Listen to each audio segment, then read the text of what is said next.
So just taking a moment to turn your attention towards your body.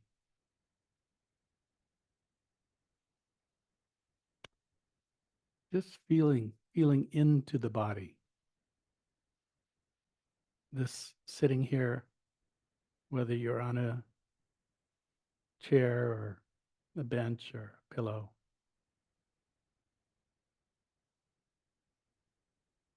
And just resting in the natural flow.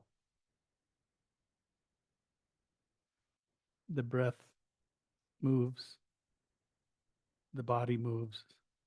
All things, particularly a body, are in motion, whether it's subtle or gross. One attends to the body. Just noting for a moment the posture, this sitting up,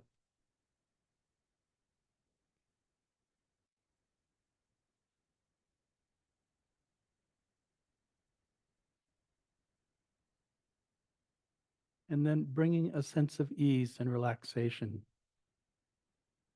to this uprightness.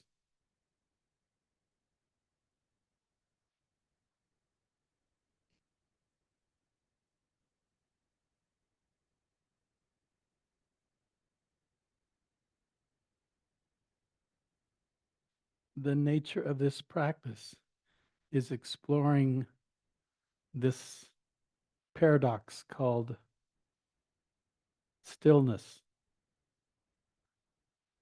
which actually doesn't really exist with the body that's constantly in motion and flux. But there's moments of stillness.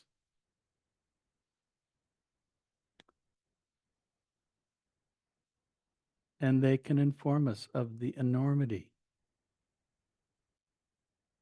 of who and where we are.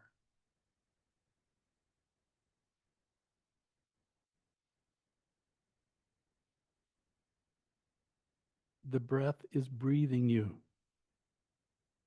You are not breathing it, it is breathing you. So when you relax and allow the body to, in essence, kind of take care of itself, there's a rising and a moment of stillness, and again another out breath, and another stillness, and then another in breath. So it goes.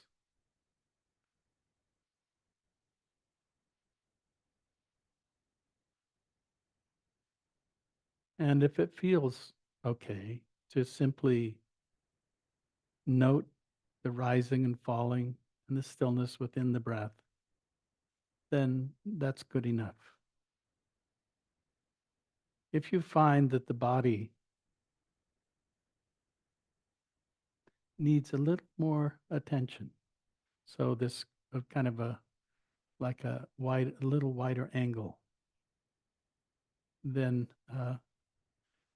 to rest in the grandness, greatness, the wonder of a body sitting in stillness.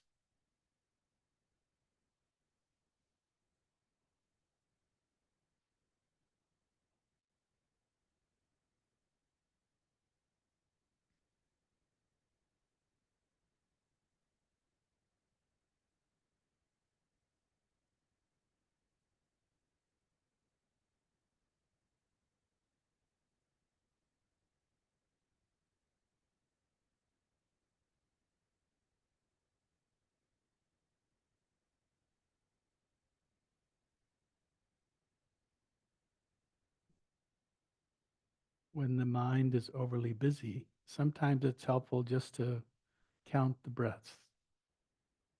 One in, one out, two in, two out, up to 10, and then start over. Helps settle things down. But if you find yourself settled, then simply follow the breath as it arises and falls.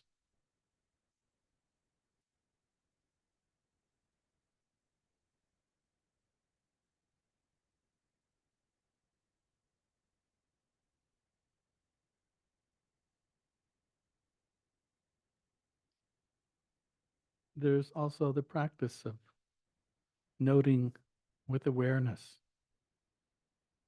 that there is something that knows, that actually exists in this here and now.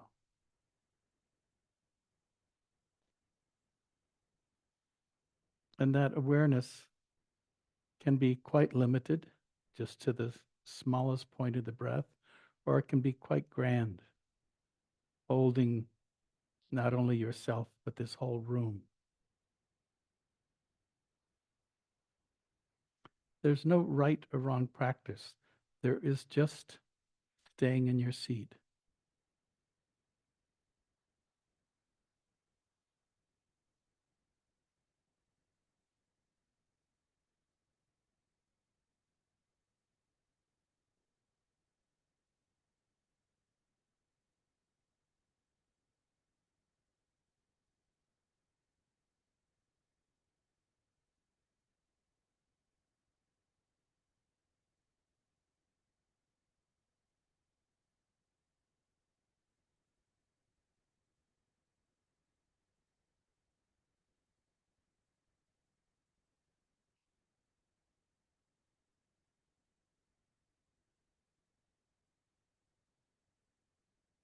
Just to know you are more than your thoughts.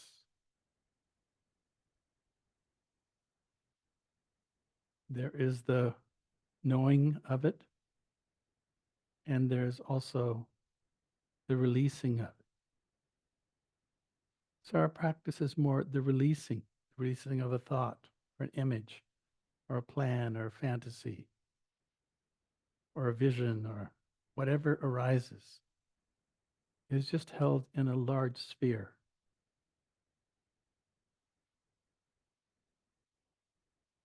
We don't try to know it or figure it out, but simply to just rest in the grand scheme of things.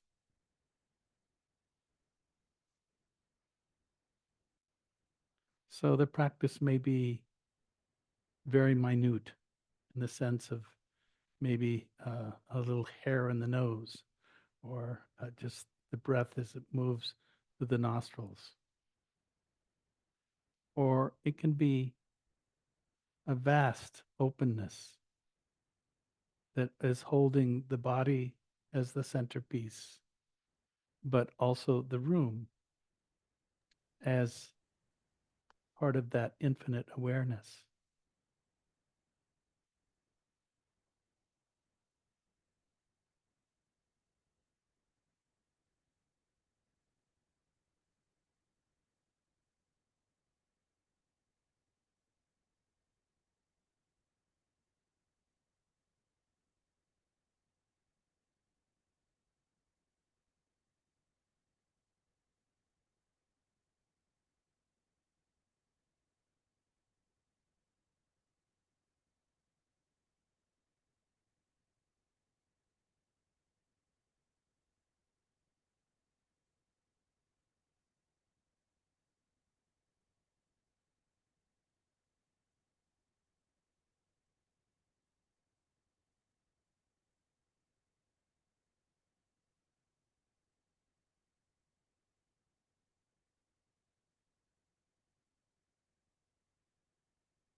If you find the mind wandering off to story or thought or things that may have happened today or yesterday or things that may happen tomorrow or the next day, just come back to here. It's all happening right here.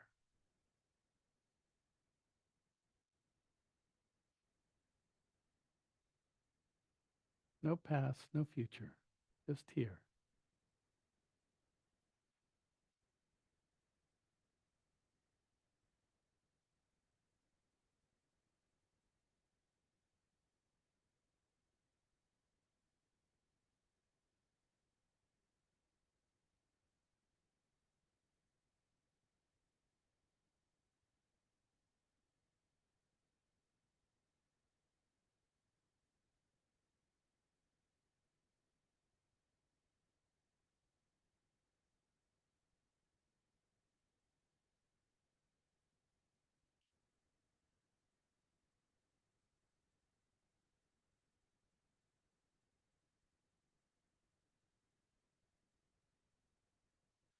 Keeping the mind open, not clinging to anything. Just release it on the spot. And notice that underneath all of this, there's this great, vast, open heart that holds things with kindness and respect and cares for itself and other.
and one sits in the center of oneself. One holds all things, but is not of them.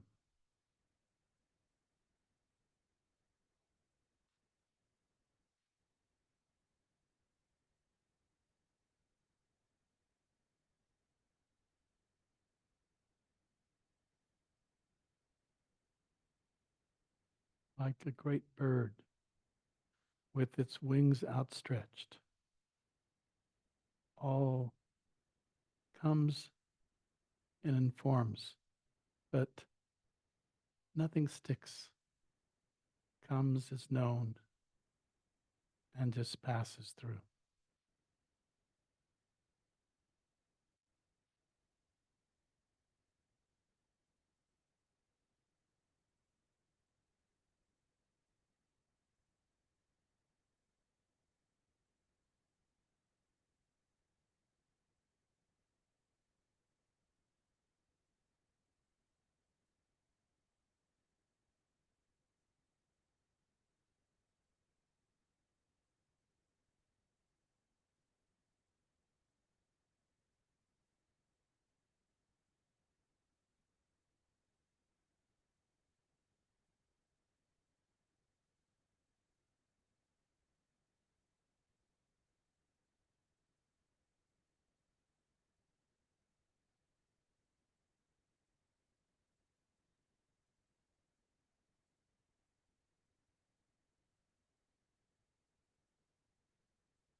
If a thought or an emotion arises, take a moment to acknowledge it, but then let it go. Come back to sit in the center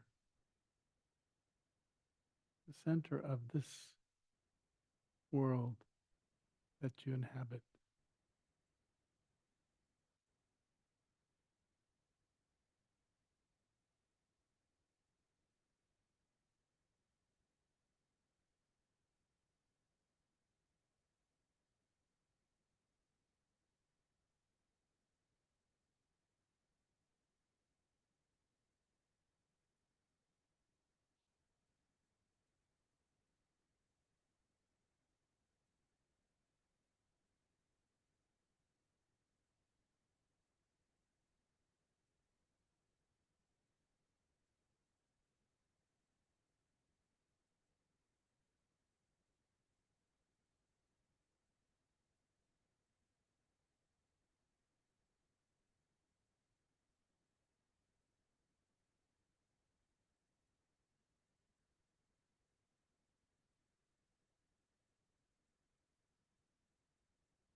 The body relaxed and at ease. The mind flexible and awake. The heart holding all things in its vastness.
we're going to take a short break here.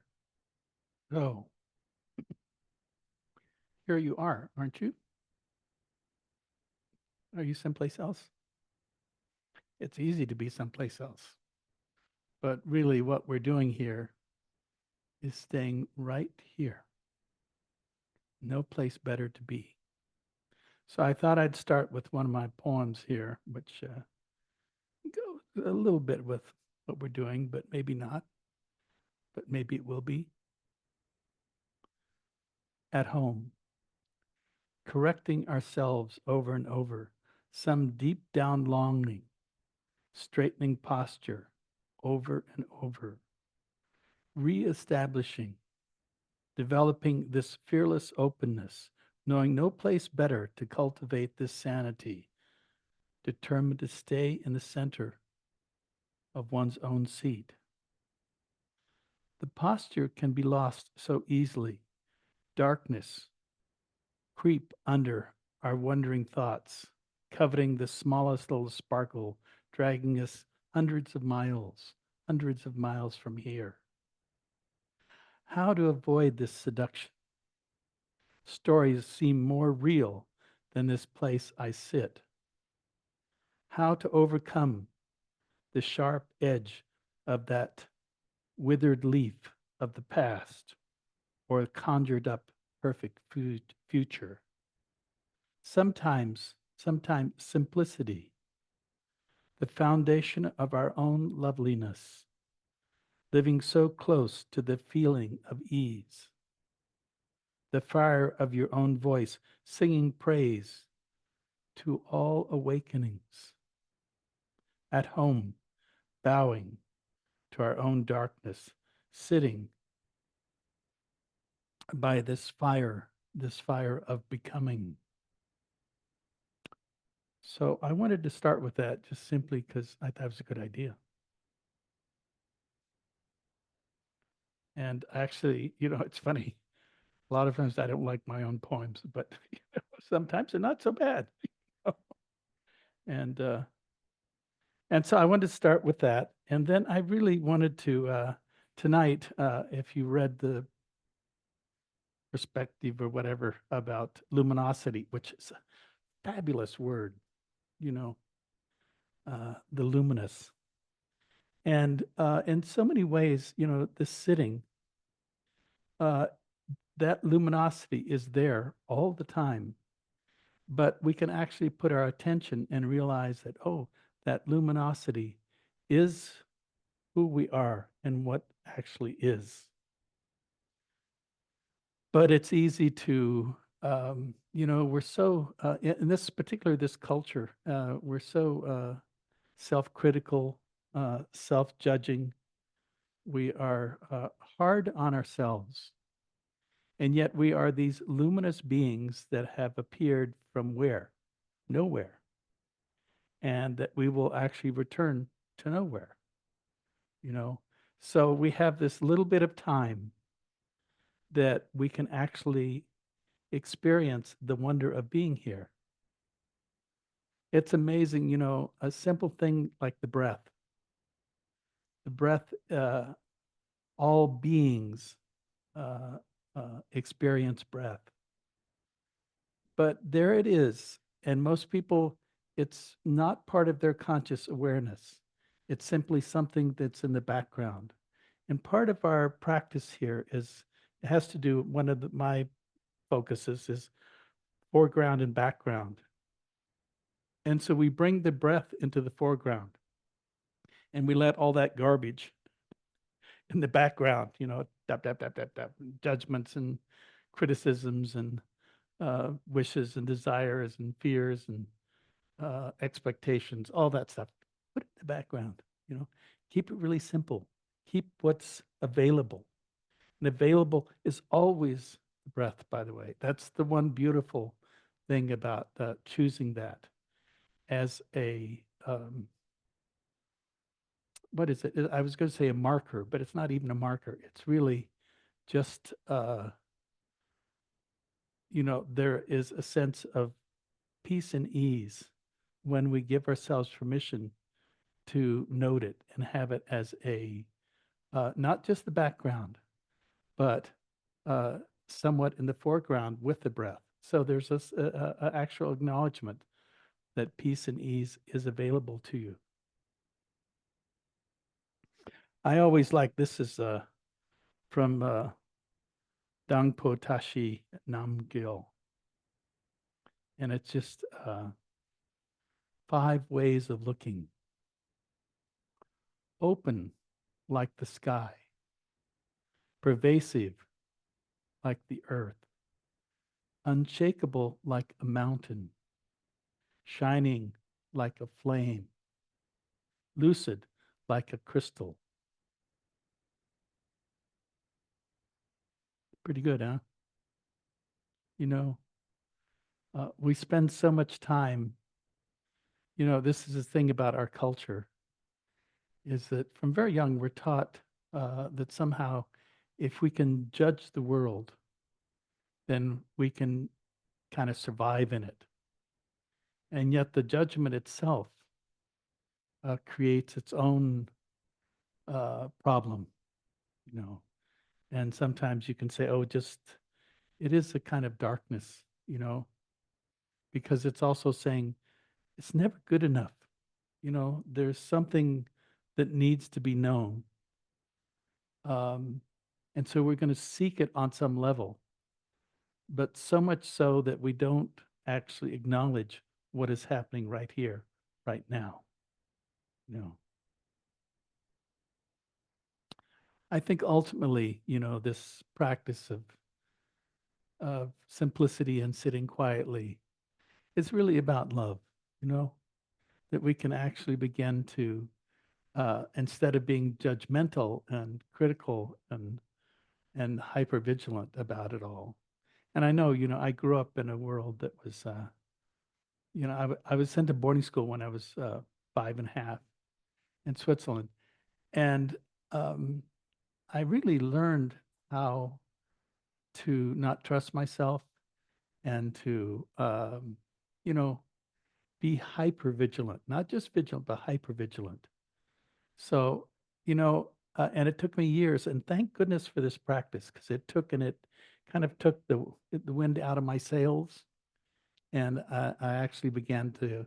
I'm still a very high strung guy, but that actually helped me so much cool off, you know. And they talk about the Dharma as that cools, and I can say, oh yes, it has that tendency. And our mind has a tendency of creating a lot of fires, you know, and those fires are, they influence not only others, but they influence us in our bodies, you know. So there's a sense of, you know, suffering that happens because our own kind of nerve endings uh, have have been ignited for so long, and that somehow we have to get to a point where how can we lessen the power of that hypervigilance, you know? And one of the beauties about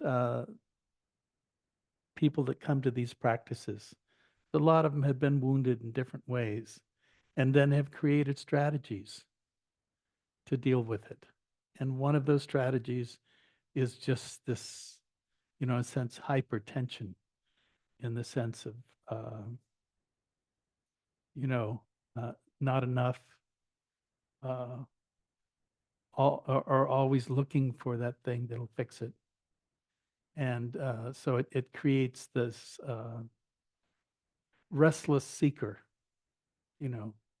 And one of the beauties of the restless seeker, I mean, if it wasn't for, you know, growing up in boarding school and really being totally zonked out in the sense of my nervous system, that it also is the impetus that sent me to India in the 60s, you know.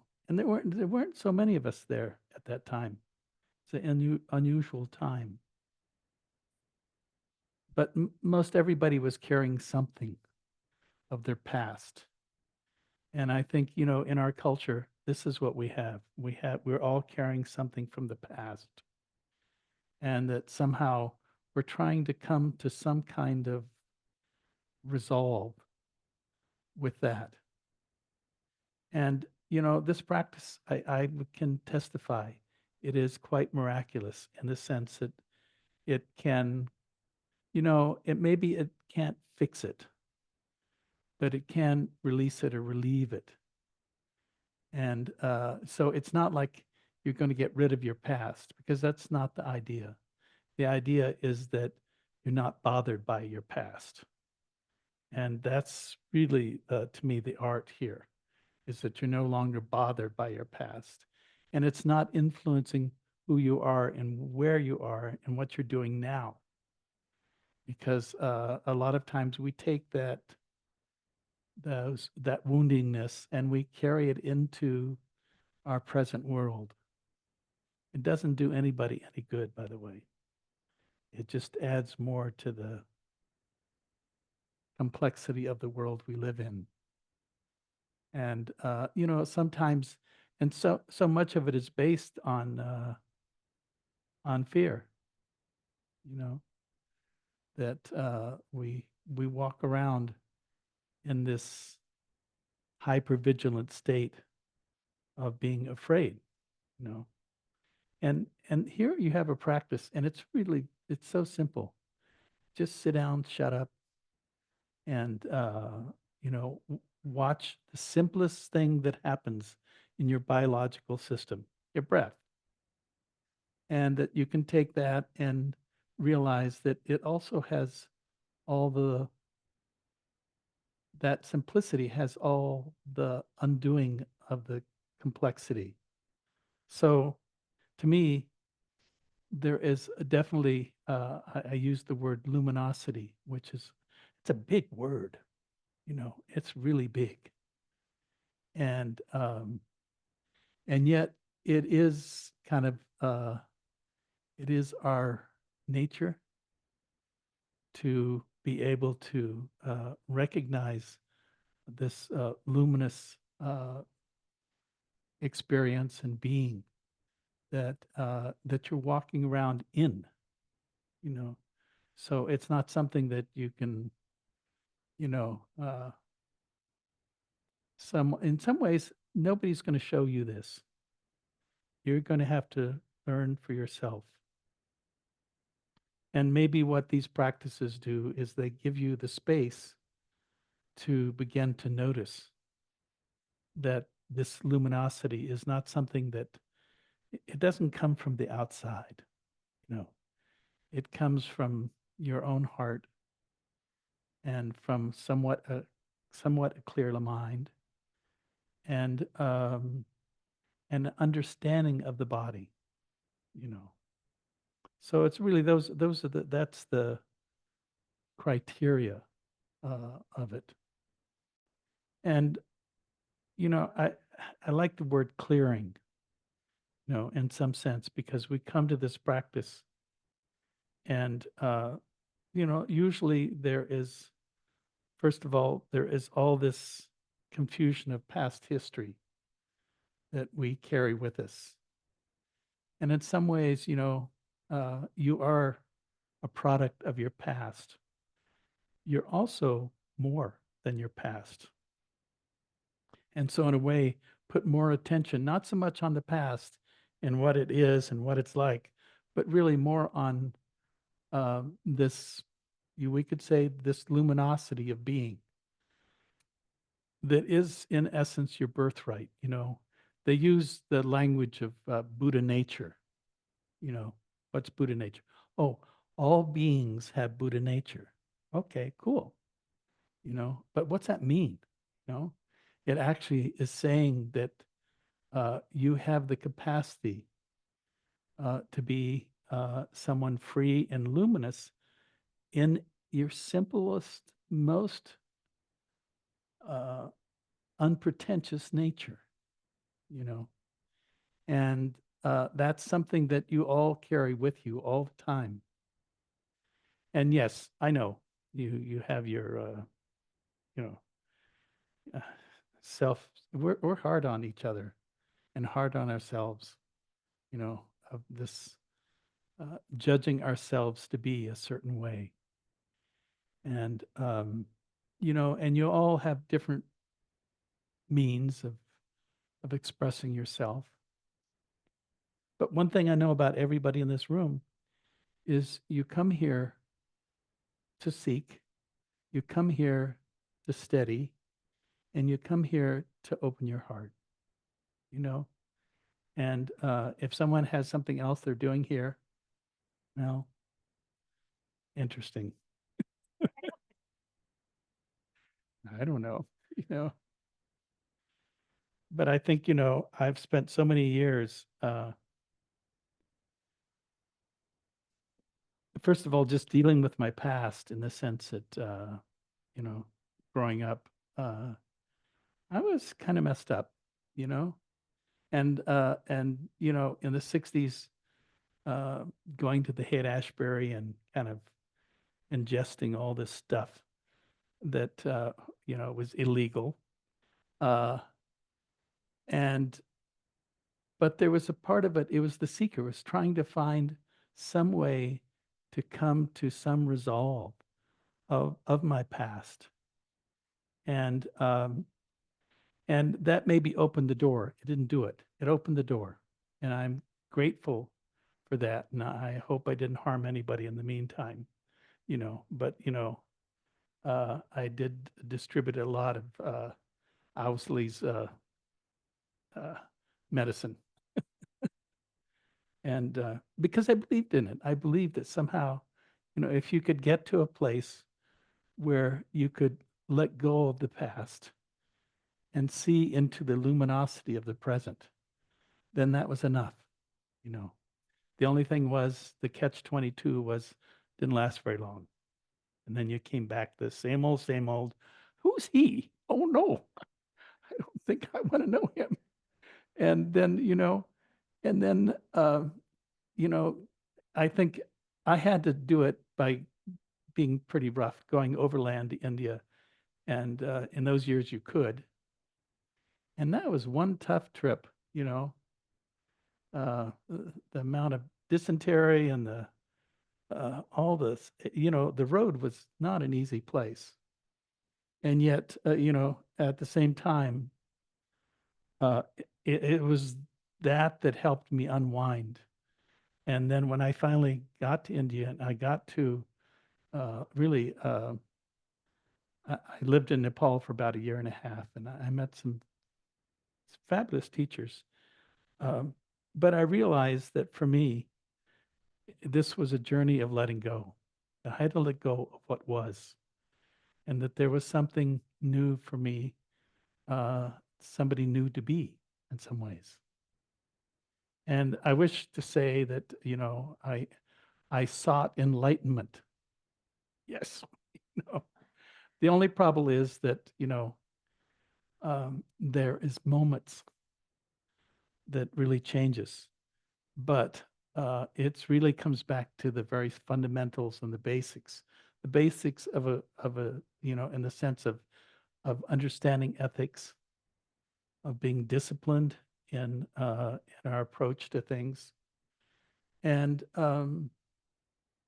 being open, And I say open, I mean the heart needs to know that it's safe, and safety is a huge thing, And I know I didn't have that, so in a sense, I had to learn to retrust uh, people and culture, and in many ways, maybe I'm just I was just a seeker, but there was a part of me that was obviously gullible, I mean,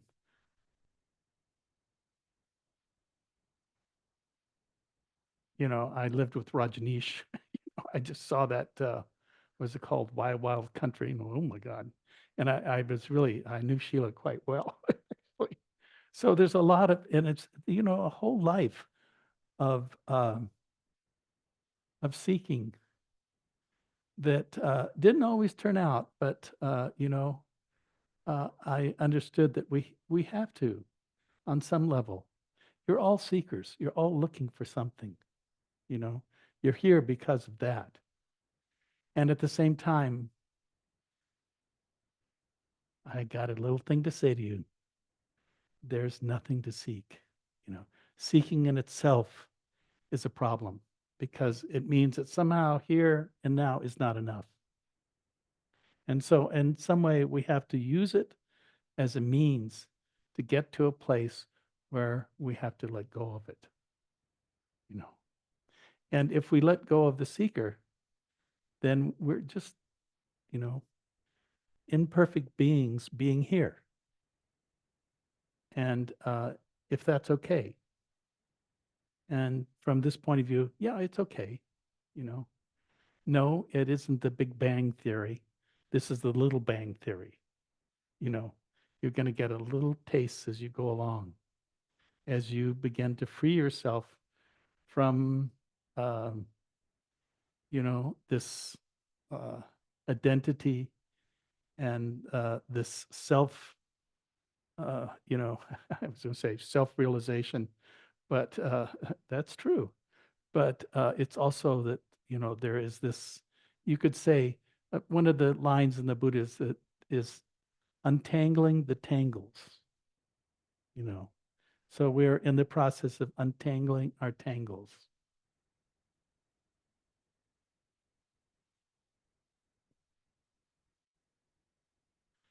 So, you know, this luminosity is, I don't really need to talk about anything else, but there's also the fact that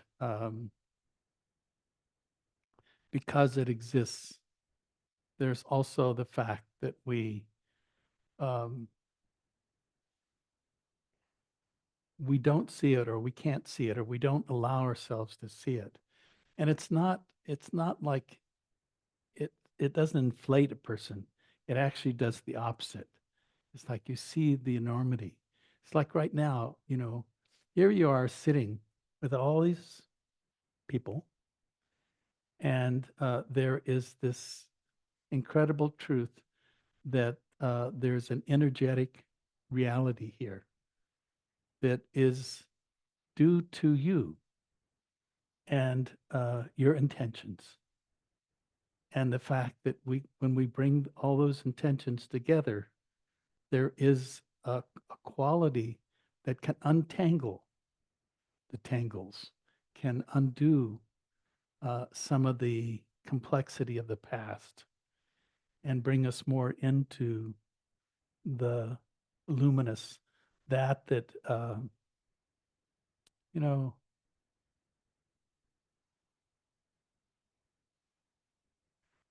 I know freedoms is a big word. I'm very aware of that.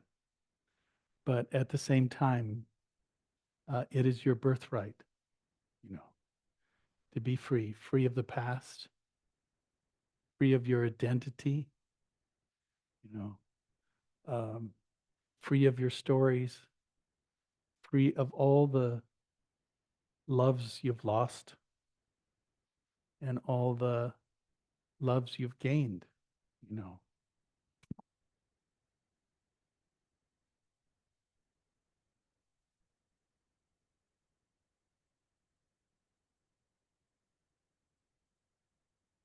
I did it.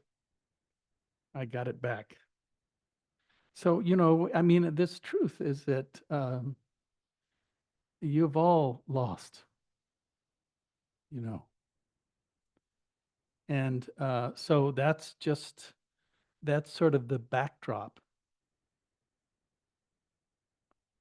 for seeing, you know, they use the language of seeing clearly the opportunity of being here, you know. Oh, you can cry and, you know, kind of get lost in your own pity and confusion and stuff. And I'm sure at different points you all have, you know. This is not it's not a given. And, you know, every little bit of suffering that you've ever had has been that has stirred you towards proper seeing, you know. So don't underestimate the suffering you've had, you know, because without it, you wouldn't be here.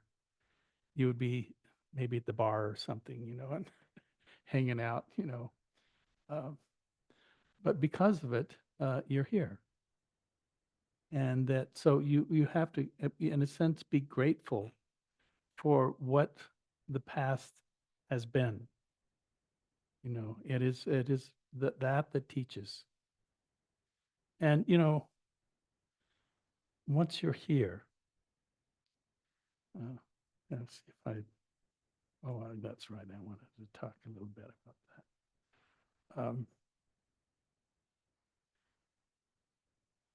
One of the, this goes back in the 60s, one of the things was there was the Kalama Sutra, which was probably to me the first thing I really looked at in in kind of Buddhist terminology. I wasn't very much into Buddhism when I first went to India. You know, I wanted something, flashy and with lights and all kinds. Well, I was with the Tibetans for a few years there. And there was a little bit of that.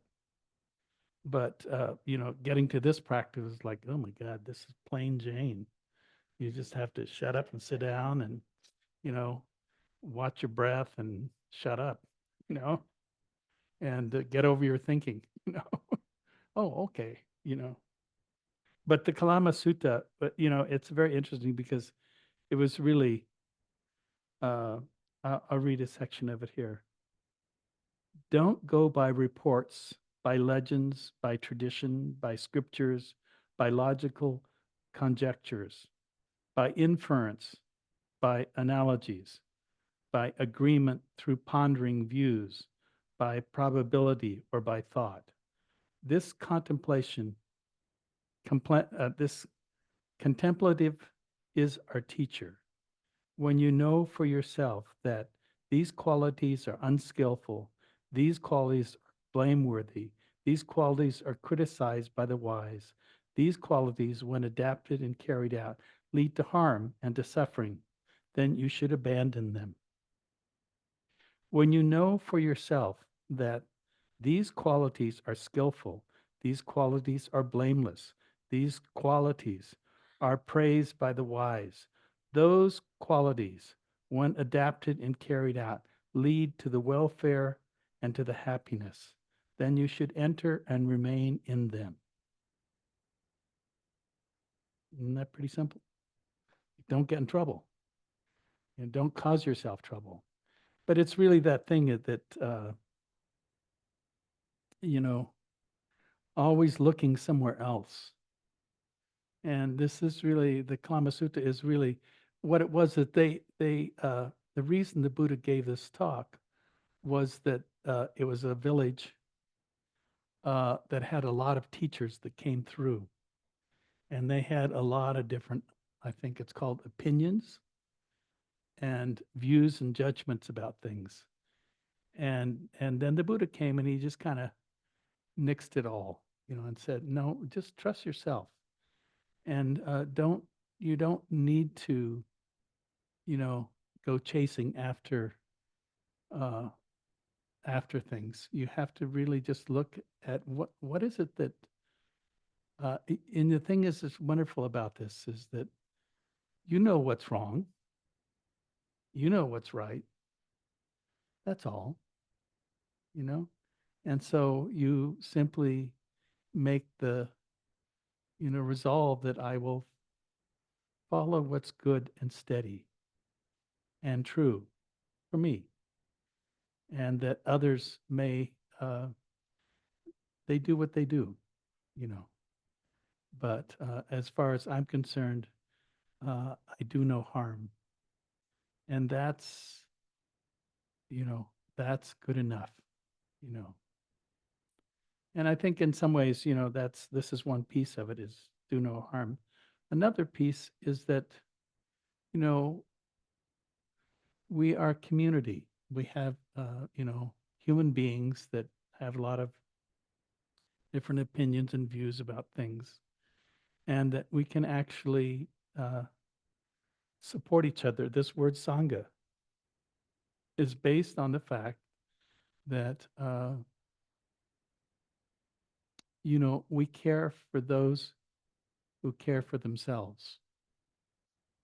So, and this is really the community for that. We're a fantastic situation happening, you know. And I know, I think of all my years of travel, and what is it that has inspired me the most? Have been the teachers, yes, been great, you know. But the other is the Sangha, the communities that are willing to look at their own shadows, you know, because we are creatures that we have really pretty large shadows in the sense of kind of, maybe just mistrust, maybe, uh, uh, judging or criticizing someone else. And that somehow that we come to the place in our practice where they don't do that anymore. You know, I mean, I think of all the teachers I've been with, and one of the beauties, and particularly in my Tibetan community when I was quite young, uh, I could see they didn't carry any judgment for anyone, you know, and there was something, and they were kind, you know, there was something incredibly kind about how they were. And maybe maybe that's what it took for me at that time. I didn't have much trust, but I began to see that, oh, these people are trustworthy, and that the Dharma is something that um, instills trust and fearlessness. And one of the words we don't use in Buddhism is hope. You know,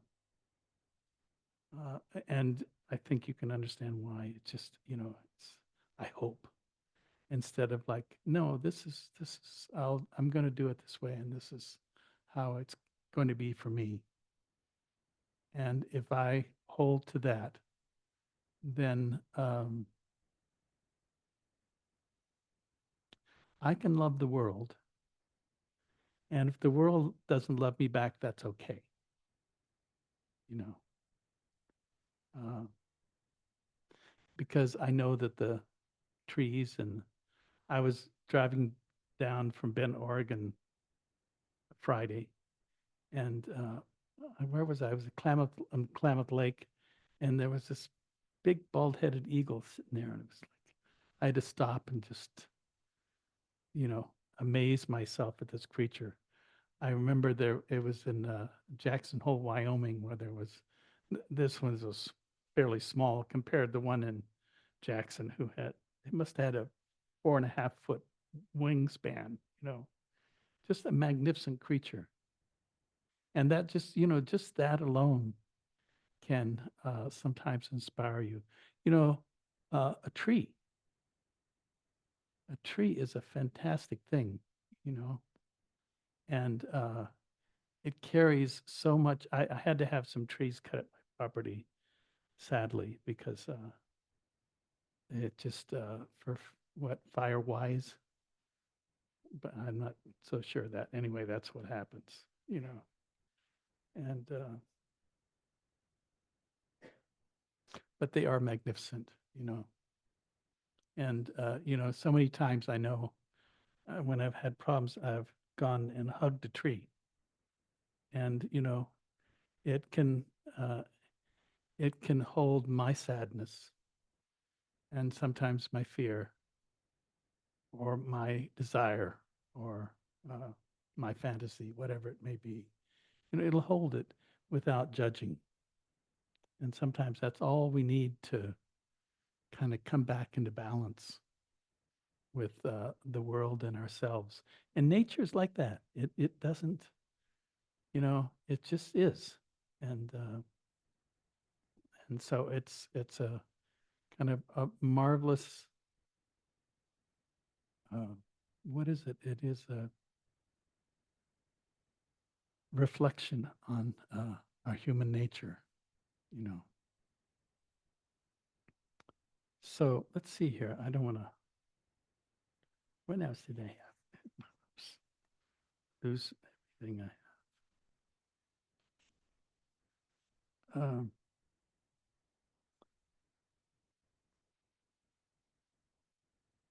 Oh, that's what I wanted.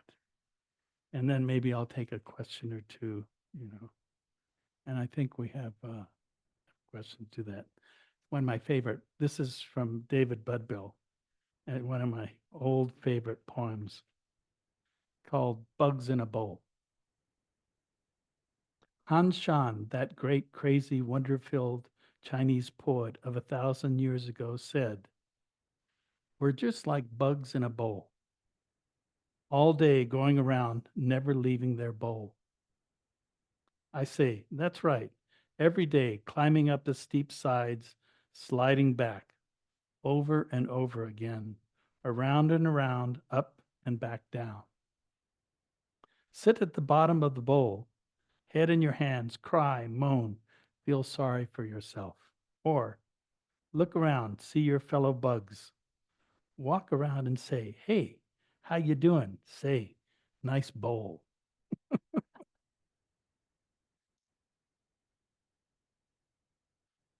So this is kind of the bowl. So you have answers, questions? I don't know. I'm seeing if something will happen, maybe not. This is Robin on Zoom. If you guys are on Zoom and you have a question, you can just go ahead and put the hand up on the Zoom, or if that's not available, you can just wave and we'll try and catch you, but your video has to be on. Great. And this is Jen from downtown Nevada City, and I'm going to pass the microphone to Cindy. Hey, Thank you, Cindy. John. Hi. Hi. You were talking about how the body isn't still, right, with everything moving around, even though we can try to be as still as we can. How about the mind? At what point or how does the mind, or can it become still, or do you have to be a Buddha for that? I think that in some ways, the mind is always in motion, the physical mind, But there's also occasionally, there are moments where everything stops, and that moment of stopping transforms us, And you could say, "Oh, it's a moment of awakening." Well, I would say, okay, yes, it's a moment of awakening, but it's. I think more people have had experience of this than is let on, and hopefully not through sickness or accidents or whatever, but actually just maybe they're just sitting in bed and suddenly, for a moment, everything stills. And to me, that's the beginning of the path, actually, because then you have a sense there's more going on here than the fickleness of my thoughts and minds and history and story and imaginations and all that stuff. So that's it's there, and it stills, but not enough.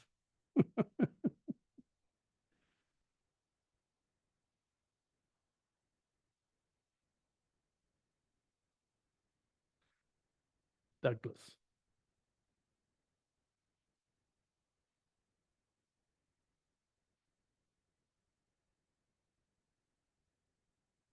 So I'm very intrigued and curious about this luminous nature that you speak of. And, it's possible for me to imagine some sort of luminosity or light that's happening. And beyond my imagining that, there's actual experience that I can have.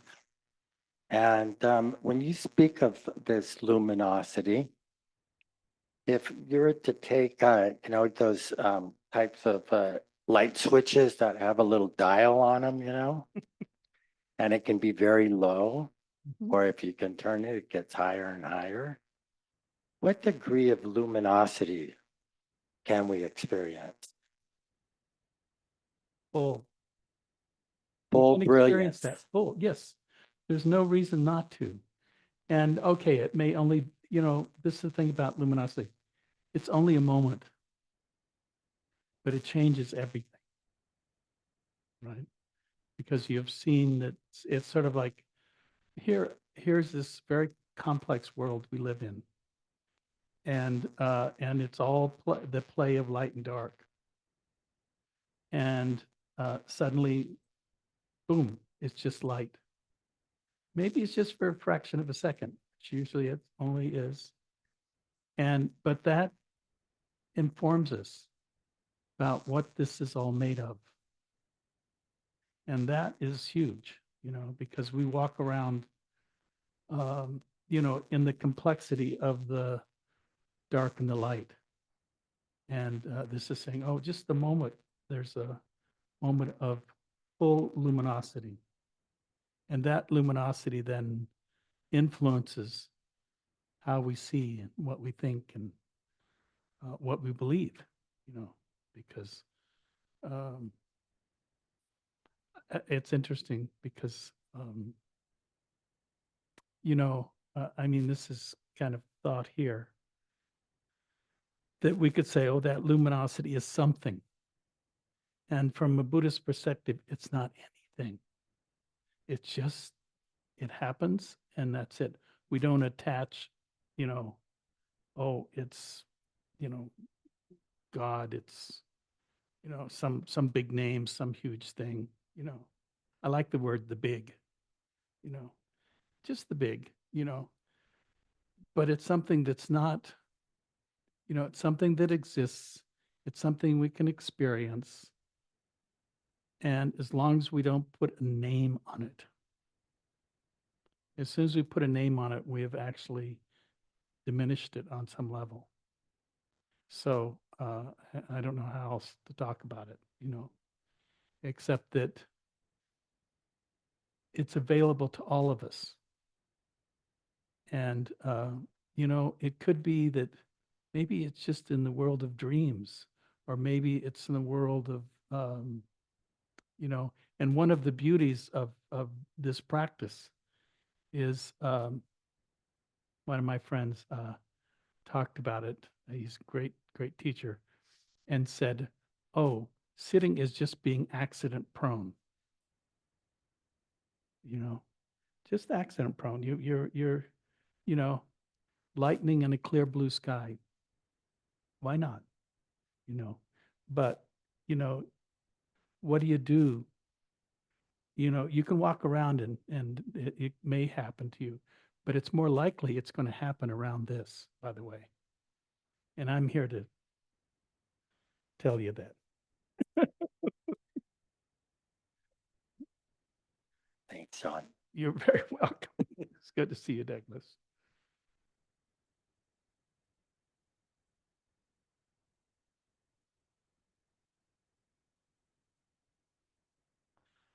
Anybody on the Zoomers?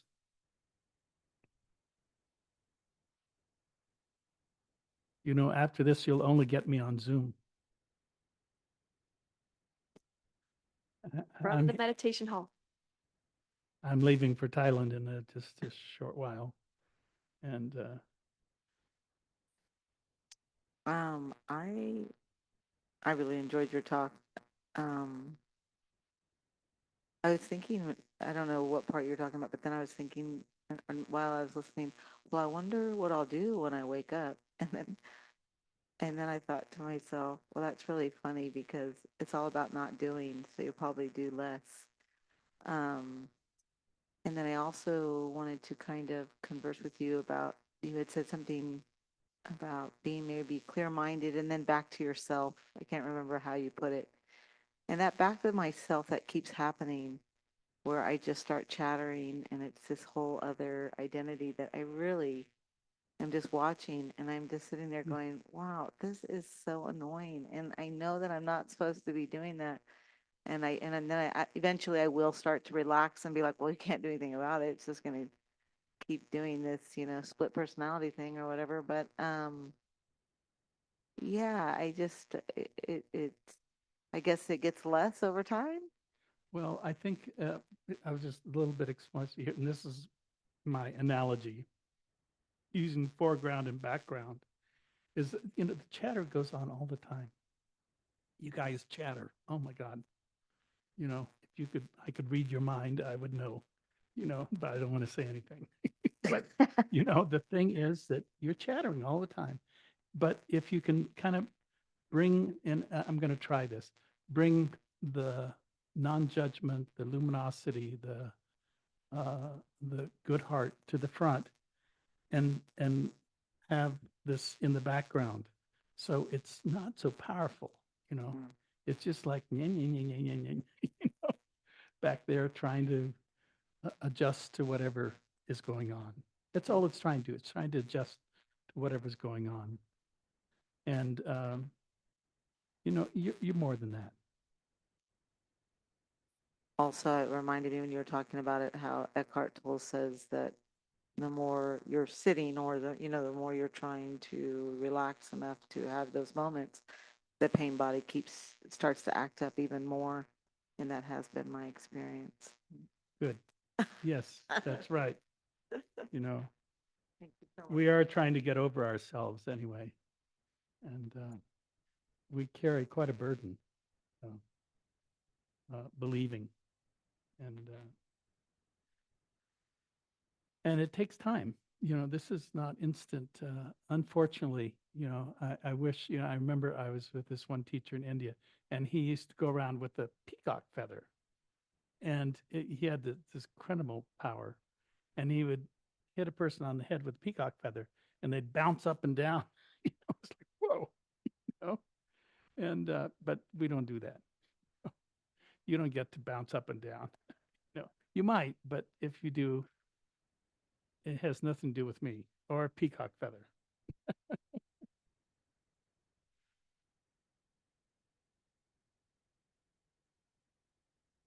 Another question from the meditation hall. And what's your name? Just Hi, I'm Kelsey. Yeah, my question is kind of inspired by yours, and it's on this idea of the pain body, um, and I do find that it can get louder the more I sit, but like when I think about your invitation to the word luminosity, I find that the spirit yeah. also gets brighter in that space of luminosity. Yeah, and in that kind of paradox, I work with a lot of chronic pain and illness in the body, and Mhm. I'm curious what you might say or what you think the Buddha might say around like that, like deeper chronic pain, um, and how loud it can be in meditation in that juxtaposition. Well, first, I guess it moves me that I've had a lot of discomfort in the last 12 years, whatever, in my body, pain. I still have. And you know what? It softens me. I mean, at one point I fought it, and then it was like, oh, it softened me. So it was really something of the heart. And more the heart could uh, surrender, give into it, because I couldn't change it, you know. But what I could do is surrender to it and allow it to befriend it on some level. And that's where I am at these days. And, you know, the last, when I had was in the hospital. I don't know, it's been 2 years now, and they had to cut all the muscles in my stomach, so I had trouble. I was in Cambodia, and I got pneumonia, and I fell out of bed, and I was there for 6 or 7 hours. I couldn't get up, because I didn't have the strength in my thing. And you know, there after a while, I began to just say, you're just here, you're stuck until the people from the hotels came and opened the door and stuff. And fortunately, my son called them and informed them that I was incapacitated. You know, but it was this pain, that I have to live with anyway. You know, and and I think it softens me. It's like, not that I wasn't unkind before, but I think I'm even kinder now because of it. You know, unfortunately for me, it's a little bit of a thing. So I'm just trying to say, is there some way you can turn your attention to, maybe it's relax into it, or let it change you, because in some ways, this is the thing about that kind of pain. We want to fight it, you know, and you're not going to win, you know. So the other way of working with it is to surrender into it, you know, and that it may have something you couldn't imagine just waiting for you. It's like a pearl in the, sometimes the dark forces. So good luck with that. I empathize is the right word. Yes. With the discomfort, you know.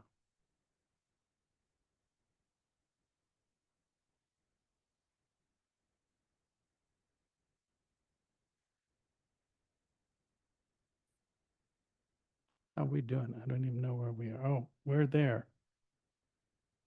I don't know where there is, but that's okay. I'm here, you know. So just taking a moment, first of all, just to, I think this goes back to, what was your name again? I'm sorry. Kelsey. Yes. Um, we're all going to have to learn to work with this. And it's just, it can happen anywhere and any time in life. And you will have to work with it. And may it soften you and open you so that that beauty, that luminosity can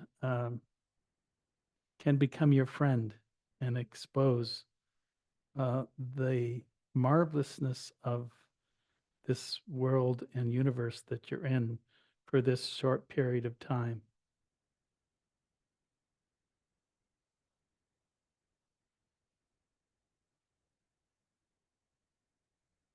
May you be happy and peaceful and free from any inner or outer harm. May you have ease of being. May you be free. And as you hold yourself, you can extend it out first to the people in the room here, that we wish that each of you be free from pain and open to the goodness in the world, and allow nature to be your friend and messenger.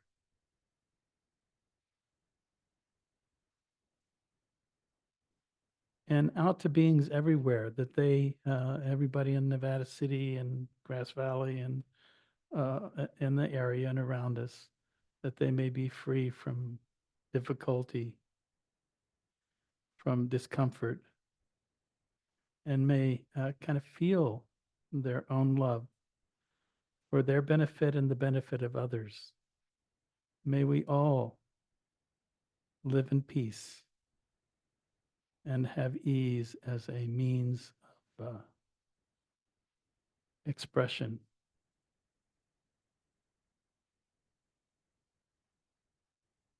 And again, if there's any merit whatsoever that has been brought to us through this practice and our coming together like this, that we extend it out to beings everywhere so that they may benefit from our practice. May all beings everywhere be happy,